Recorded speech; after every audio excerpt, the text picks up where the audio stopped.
जय हिंद दोस्तों, आप सभी का हमारे YouTube channel study in finite पे स्वागत है। इस वीडियो में हम डिस्कस करेंगे कि कोलिनियरिटी है क्या। हमारा टॉपिक है कोलिनियरिटी।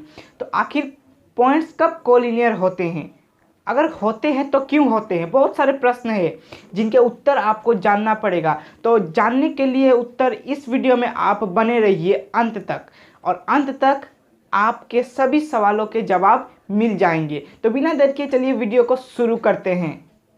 तो आइए जानते हैं कोलिनियरिटी है क्या। बेसिकली कोलिनियरिटी एक प्रॉपर्टी है, बहुत ही सिंपल। बेसिकली कोलिनियरिटी एक प्रॉपर्टी है जो कि एश्योर करता है, क्या करता है, जो कि एश्योर करता है कि कुछ पॉइंट्स एक ही लाइन में गिरते हैं कि नहीं। अगर नहीं गिरते हैं तो नॉन कोलिनियर, अगर गिरते हैं तो कोलिनियर। तो यहाँ से हमें एक बात साफ नजर आई कि यहाँ पे कोलिनियरिटी दो टाइप्स के होते हैं। सबसे पहले अगर पॉइंट्स एक ही लाइन पे गिरते हैं तो वो हो गए कोलिनियर पॉइंट्स। क्या हो गए? Collinear points. क्लियर? अगर वो पॉइंट्स एक ही लाइन पे नहीं गिरते हैं तो वो हो जाएगा नॉन कोलिनियर पॉइंट्स। क्या हो जाएगा? Non collinear points. क्लियर? यहाँ पे हमें ये समझ में आया कोलिनियरिटी क्या है। बहुत ही सिंपल, कोलिनियरिटी एक प्रॉपर्टी है जो कि एश्योर करता है कि कोई भी पॉइंट्स एक ही लाइन में गिरते हैं कि नहीं। यहाँ पे पॉइंट्स में बार बार बोल रहा हूँ, पॉइंट्स। तो पॉइंट्स कैसे होने चाहिए? वो पॉइंट्स कोऑर्डिनेट्स के फॉर्म में होने चाहिए, क्योंकि हम कोऑर्डिनेट ज्योमेट्री पढ़ रहे हैं। कोऑर्डिनेट ज्योमेट्री के अंतर्गत ही कोलिनियरिटी आता है। तो वो पॉइंट्स कोऑर्डिनेट्स के फॉर्म में होने चाहिए। अब कोऑर्डिनेट्स कैसे होते हैं आपको याद होगा, कुछ याद आया? ऐसे पॉइंट्स को हम बोलते हैं कोऑर्डिनेट्स। यहाँ पे कुछ होगा, मान लीजिए 2, यहाँ पे कुछ होगा 3, यहाँ पे -1, यहाँ पे 2, यहाँ पे 1 और यहाँ पे -3, कुछ भी हो सकता है। कोलिनियरिटी बेसिकली एक प्रॉपर्टी है जो कि एश्योर करता है कि ये पॉइंट्स उस स्ट्रेट लाइन में गिरते हैं कि नहीं। अगर गिरते हैं तो पॉइंट्स कोलिनियर है, अगर नहीं गिरते हैं तो पॉइंट्स नॉन कोलिनियर है। तो हमने देखा अभी कि कोलिनियरिटी के दो पार्ट्स होते हैं, एक कोलिनियर और एक नॉन कोलिनियर। तो कोलिनियर और नॉन कोलिनियर है क्या, आइए समझते हैं। देखिए, जब भी कुछ पॉइंट्स एक ही लाइन में गिरते हैं, उसे कहते हैं कोलिनियर पॉइंट्स। उसे क्या कहते हैं? Collinear points. Clear? Means each and every point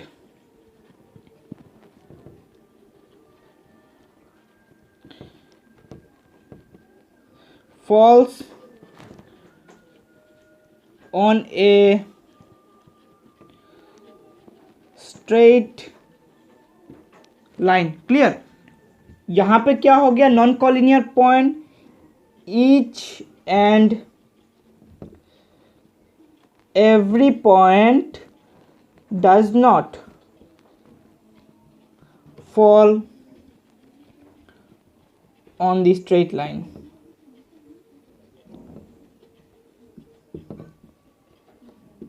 clear? Collinear points हो गए कि each and every point falls on a straight line. Each and every point falls on a straight line मतलब जितना भी पॉइंट्स होगा, अगर वो पॉइंट्स एक ही स्ट्रेट लाइन में गिरता है तो वो हो गया कोलिनियर पॉइंट्स। अगर वो पॉइंट्स एक ही स्ट्रेट लाइन में नहीं गिरते हैं, यानी कि यहाँ पे एक पॉइंट हुआ, लाइन के ऊपर एक पॉइंट हुआ, यहाँ पे एक पॉइंट हुआ, यहाँ पे एक पॉइंट हुआ, तो ऐसे पॉइंट्स अगर हुए तो ये हो गए नॉन कोलिनियर पॉइंट्स। क्लियर? समझ में आया होगा आपको। अभी ध्यान दीजिएगा, मैं जो बोलने वाला हूं बहुत ध्यान दीजिएगा। देखिए, अगर मैं आपको केवल 2 पॉइंट्स देता हूं, और पूछता हूं कि क्या ये दोनों पॉइंट्स कोलिनियर है, तो आपका जवाब क्या होना चाहिए? आपका जवाब होना चाहिए हाँ, ये दोनों पॉइंट्स कोलिनियर है। क्योंकि देखिए, ये दोनों पॉइंट्स हमेशा एक स्ट्रेट लाइन में ही रहेंगे। 2 पॉइंट हमेशा एक स्ट्रेट लाइन ही फॉर्म करते हैं। देखिए, अगर मैंने आपको यहाँ एक पॉइंट दिया, यहाँ एक स्ट्रेट लाइन फॉर्म करेंगे ही। 2 पॉइंट्स हमेशा स्ट्रेट लाइन फॉर्म करेंगे, इसलिए 2 पॉइंट्स हमेशा क्या होंगे? Collinear point. ठीक है? अब देखिए, अगर मैं आपसे एक नया पॉइंट इंट्रोड्यूस करवा देता हूं, तो अगर थर्ड पॉइंट आ गया, मान लीजिए वो थर्ड पॉइंट यहाँ पर है, वो लाइन में नहीं गिर रहा, अगर वो थर्ड पॉइंट लाइन में नहीं गिर रहा, यहाँ पर है, तो क्या ये तीनों पॉइंट्स कोलिनियर है? अगर लाइन में नहीं गिर रहा, अगर लाइन में नहीं गिर रहा, does not fall on the straight line, then it is non collinear point, then it is non-collinear point. Now if all the 3 points falls on a straight line, then we will call it as collinear point. Clear? अगर तीनों के तीनों point एक ही straight line में गिरते हैं तो वो कोलिनियर पॉइंट्स कहलाएंगे। सिर्फ तीन ही नहीं, सिर्फ तीन ही नहीं, तीन से भी ज़्यादा हो सकते हैं। क्लियर? तीन से भी ज़्यादा हो सकते हैं। बस आपको कोलिनियरिटी प्रूफ करने के लिए एक तरीका चाहिए जो मैं आपको अभी बताने वाला हूं। तो वीडियो पर बने रहिए और इसे नोट डाउन करते रहिए, और जो कुछ भी मैंने आपको बताया अभी, जो कुछ इम्पोर्टेंट आपको लग रहा है, आप इसे नोट डाउन कर लीजिए। उसके बाद मैं आपको कोलिनियरिटी कैसे प्रूफ करना है वो बताता हूं। तो हमारा क्वेश्चन क्या है, देखिए ध्यान दीजिए। Check A1,5, B2,3 and C -2, -11 are collinear or not. हमें दिए गए हैं कोऑर्डिनेट्स 1,5, 2,3 एंड -2, -11। क्लियर? और हमें चेक करना है कि ये तीनों कोऑर्डिनेट्स एक ही स्ट्रेट लाइन में गिरते हैं कि नहीं, whether they are collinear or not, we have to check. तो कैसे चेक करें? देखिए, इसको चेक करने के लिए एक बड़ा ही सिंपल सा फंडा यार। देखिए ध्यान दीजिए, आपको सबसे पहले एक स्ट्रेट लाइन बनाना है। क्लियर? स्ट्रेट लाइन बनाने के बाद आप क्या करेंगे, आप सिंपली आंख बंद करके ये तीनों पॉइंट्स को उस स्ट्रेट लाइन में डाल दीजिए। मान लीजिए कि ये कोलिनियर है, आप इसे मान लीजिए कोलिनियर है। देखिए 1,5, B2,3 और इसे मान लेता हूँ मैं -2, -11। क्लियर? और मैंने अब मान लिया A, B और C कोलिनियर है। ध्यान दीजिए, अब मैं क्या करने वाला हूँ, देखिए अब तो हमें एक सिंपल सा ट्रिक अप्लाई करना है। क्या है? देखिए A से C तक का जो डिस्टेंस है, A से C तक का जो डिस्टेंस है उसे हम ऐसा भी लिख सकते हैं ना, AC = AC किसके बराबर होगा, इसके प्लस इसके, यानी कि AB + BC। कुछ समझ में आ रहा है? मैंने क्या किया, जो AC डिस्टेंस है उसे किसके बराबर लिखा, जो AC डिस्टेंस है उसको मैंने AB और BC के बराबर लिखा। कुछ गड़बड़ किया? कुछ नहीं किया। देखिए सिर्फ मैंने जो AC का जो डिस्टेंस है उसको AB + BC के बराबर लिखा। उसके बाद हम क्या करेंगे, हम डिस्टेंस फॉर्मूला अप्लाई करेंगे। मैंने आपको सिखाया डिस्टेंस फॉर्मूला। अगर आपने वो वीडियो नहीं देखा तो लिंक डिस्क्रिप्शन में डाल दूंगा, वहाँ से जाके आप देख लीजिए। क्लियर? तो डिस्टेंस फॉर्मूला हमारा क्या था, मैं लिख देता हूँ यहाँ पे। डिस्टेंस फॉर्मूला √x2 - x1 या फिर x1 - x2 whole square plus y2 - y1 या फिर y1 - y2, कुछ भी लिख सकते हैं। क्लियर? यही तो था हमारा distance formula, √x2 - x1 whole square plus y2 - y1 whole square. अब देखिए हमें कोऑर्डिनेट्स भी दिए हुए हैं, यानी कि x2 x1 y2 y1 दिया हुआ है, और हमें सिर्फ फॉर्मूला अप्लाई करना है, डिस्टेंस फॉर्मूला। किनके किनके बीच अप्लाई करना है, ध्यान दीजिए। मैंने यहाँ पर लिखा था AC = AB + BC, तो हम इंडिविजुअली AC को निकाल सकते हैं। इंडिविजुअली AC कितना है, AC का डिस्टेंस कितना है वो निकाल सकते हैं। इंडिविजुअली AB निकाल सकते हैं, उसी तरह हम BC भी निकाल सकते हैं। तो एक एक करके हम निकालते हैं। सबसे पहले AC। क्लियर? AC हमने इसको पकड़ा, A 1,5 और C -2, -11, x1 y1 x2 y2। देखिए तो हमारा फॉर्मूला क्या बनता है, √x2 - x1, x2 - x1 तो -2 - 1 whole square plus y2 - y1 यानी कि -11 - 5 -11 - 5 होल स्क्वायर। तो ये क्या हो जाएगा, -2 -1 -3 स्क्वायर दैट इज 9 है कि नहीं, -3 होल स्क्वायर, और ये हो जाएगा -11 -5 यानी कि 16 whole square, sorry -16 whole square है कि नहीं। तो इसको सॉल्व करने के बाद हमें क्या मिलता है, 3 स्क्वायर 9 प्लस 16 स्क्वायर 256 यानी कि 275 √275। अब ध्यान दीजिए, अब हम निकालते हैं AB का डिस्टेंस, AB कितना हो जाएगा, √x2 - x1 A कितना है 1,5 और B 2,3 क्लियर।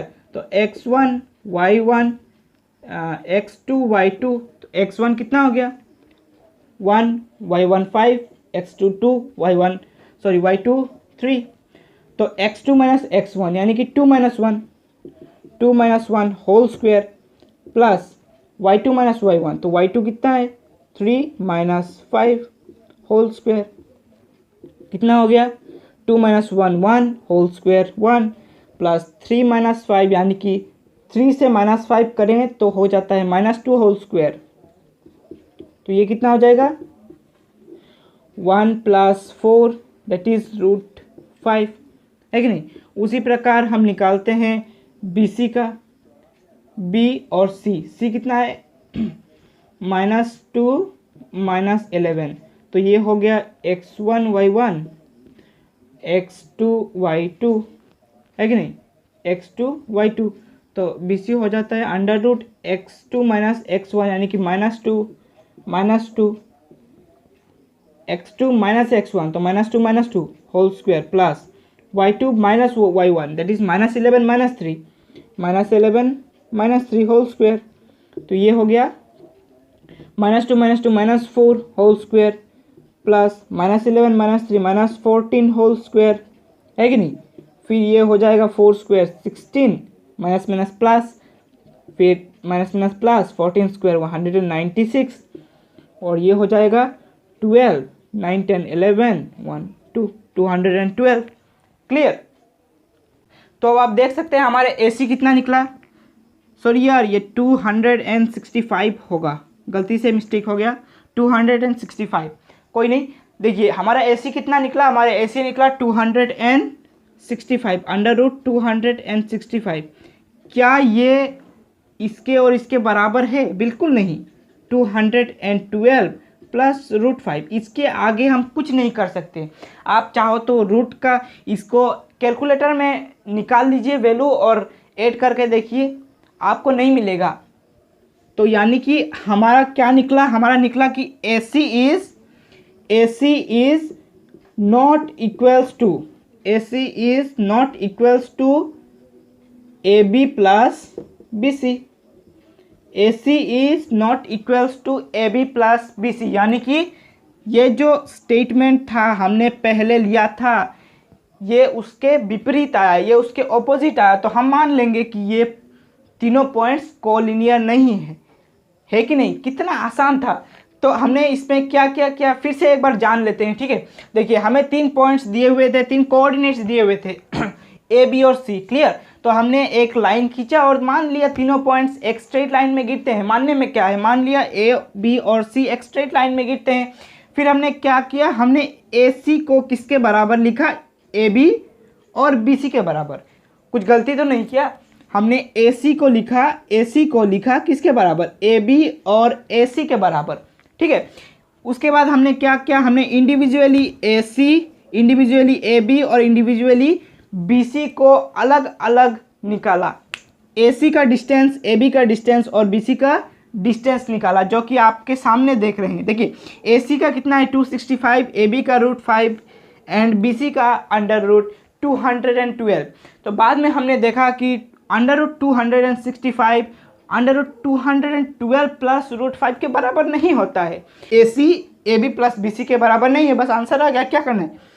पहले हमने माने थे कि ये पॉइंट्स कोलिनियर है, अब मान लेंगे ये पॉइंट्स कोलिनियर नहीं है, प्रूफ हो गया, ठीक है। बस आप इसे नोट डाउन कर लीजिए। था कि नहीं, बहुत ही आसान। तो आज के लिए ये वीडियो को यहीं समाप्त करते हैं। वीडियो अच्छा लगे तो वीडियो को लाइक कर दीजिएगा, ट्रिक और अच्छा लगे तो वीडियो को शेयर कर दीजिएगा, उन स्टूडेंट्स के पास भी ये वीडियो पहुंचा दीजिए जिनको सख्त ज़रूरत हो। और अगर आप चैनल पर नए हो तो चैनल को फैमिली को बड़ा कर दीजिए। बड़ा करने में क्या है, आपको सिर्फ सब्सक्राइब बटन ही दबाना है, बस चैनल बड़ा हो जाएगा हमारा, ठीक है। और ढेर सारे स्टूडेंट्स को हम पढ़ा पाएंगे, सिखा पाएंगे। तो इस वीडियो में यहीं तक, और मिलते हैं अगले वीडियो में एक नए क्वेश्चन के साथ, एक नया ट्रिक के साथ। तब तक के लिए धन्यवाद।